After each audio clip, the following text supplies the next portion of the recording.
I'm a nurse, and one thing I can tell you is that sick people tend to have the same two things in common, and that is lifestyle and perception. And I'll explain that, but first let me tell you the things I did to heal my body instead of relying solely on pharmaceuticals. You'd be surprised how simple healing could be. But the American way of life has removed us from all these free and natural resources. Number one is sunlight. Sunlight regulates your vitamin D levels, which regulates your immune system. Even to the point where low vitamin D can actually cause BV in women, and a lot of people don't even know that, but it's necessary to regulate your vaginal microbiome. Sunlight quite literally makes you happy, and it wards off immune disorders, sickness, disease, autoimmune stuff, all of that. Number two, I say sitting outside. I sit outside all the time, and whenever I was travel nursing, I would love it when I got a hotel room with a window I could actually open. That always made me so happy, and I didn't know why. So I did a little research and come to find out trees actually give off a scent that lowers your cortisol levels and also regulates your stress response and your immune response. So just being outside close to trees and being able to smell trees actually heals you. Number three, I say grounding. Grounding is literally free. All you got to do is walk barefoot, take your shoes off, and walk out on the grass, in the dirt.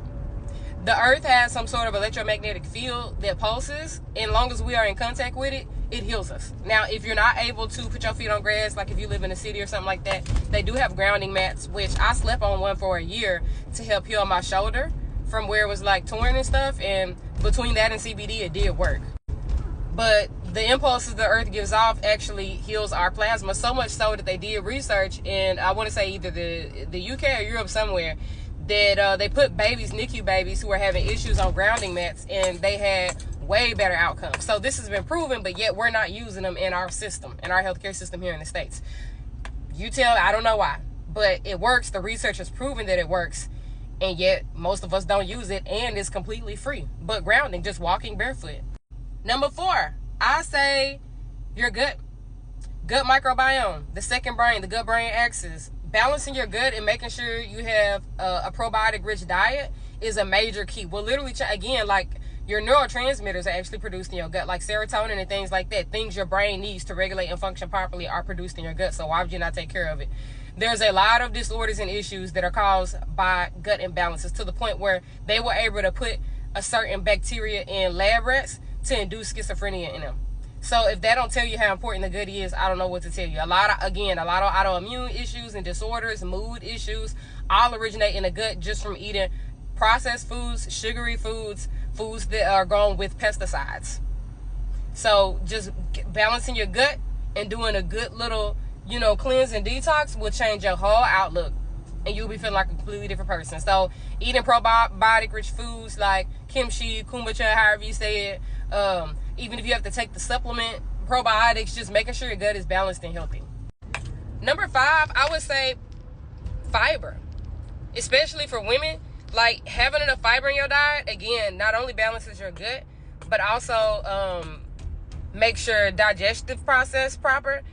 And for women especially, like I said, it balances our hormones. So the fiber is what will get rid of excessive hormones, like hormonal imbalances. And yet most of us, especially in the States, don't eat high fiber diets. We eat a whole lot of meat. Like if you've ever traveled out the country, Americans eat unusual proportions of meat with their food. Unusual portions, because our plates are so large, but also we eat an unusual amount of meat.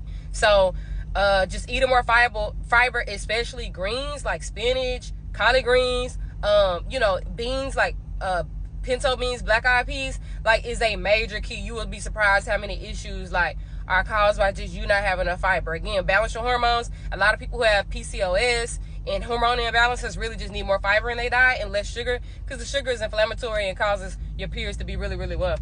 I learned that if I eat proper throughout the month, my periods are like so easy and practically painless. And I say last, just being balanced, bro. Just making sure you get enough protein. Like I shoot for 40 grams a day because of my weight. There's a formula that tells you how much you need based on your weight. I advise you check that out. And just get enough protein, whether you do that through meat or you do it through vegan sources, whatever you're into. Balancing your protein with, again, a well-rounded plate.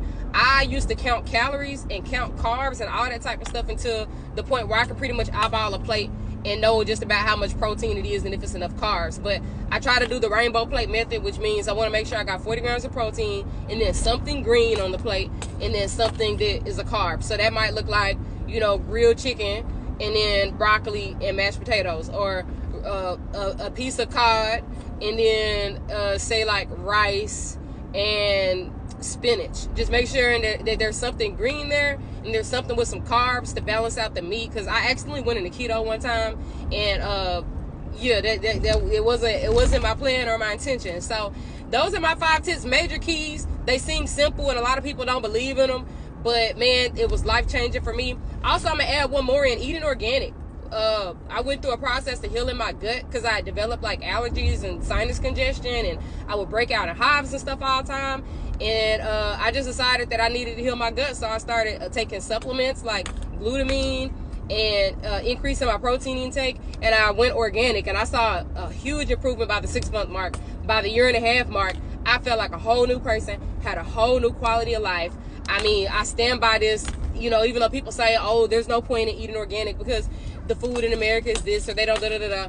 But irregardless, you still have to try. And I was willing to try and put forth the effort, and it paid off because I got my quality of life back. I got my health back. I feel amazing. So, yeah, eating organic is another major one. I know it's costly, but, you got to decide what your priorities are. If you can do without the hair and the nails, or you can do without, buying video games, or you can do without gambling, or whatever your pastime or, hobby is, if you can just cut back on it a little bit in exchange for being able to buy organic food, it's definitely worth it because you will feel amazing. Watch your energy levels shoot through the roof, and watch you just gain mental clarity.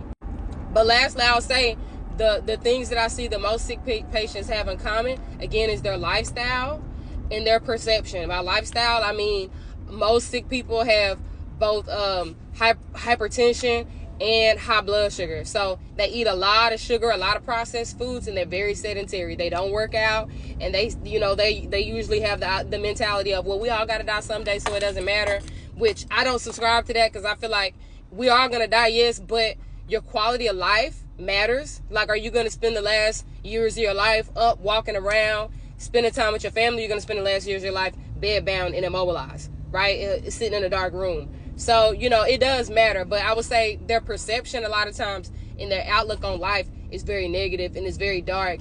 And they're very, what I notice a lot of times is they struggle with control, like trying to control other people, which usually is a sign that you can't control yourself, right? If you can't control your diet, you can't control your cravings, you can't control your mood, then of course you're going to try to control all the people around you. They usually burn all the bridges with their family, and then they end up being frequent flyers in a hospital. This is an unpopular opinion. I know it's going to piss people off, but this is the truth for what I've seen. So I say that to say that your mental health, your perception, your outlook on life makes a huge impact on your actual physical health. The two cannot be separated. If you have a certain mentality about you, you are almost undoubtedly going to end up being extremely sick all the time, or should I say chronically ill. So it matters, like how you think, what you think about the world, what you think about people, 100% affects your physical health. And again, that's a whole nother topic, and that's a whole nother rabbit hole. But what they have in common is a sedentary lifestyle with processed foods, sugary foods, and a very dark perception of like human beings and life in general. And I don't say this to hag on like, oh, well, not all people who are sick are negative. And I'm not saying that. I'm just saying what I see a common denominator in chronically ill people is a lot of times they have that outlook. Now, maybe they got sick and then they turn negative. But, from what I see, I'm just telling you what they have in common. So do with that information what you will.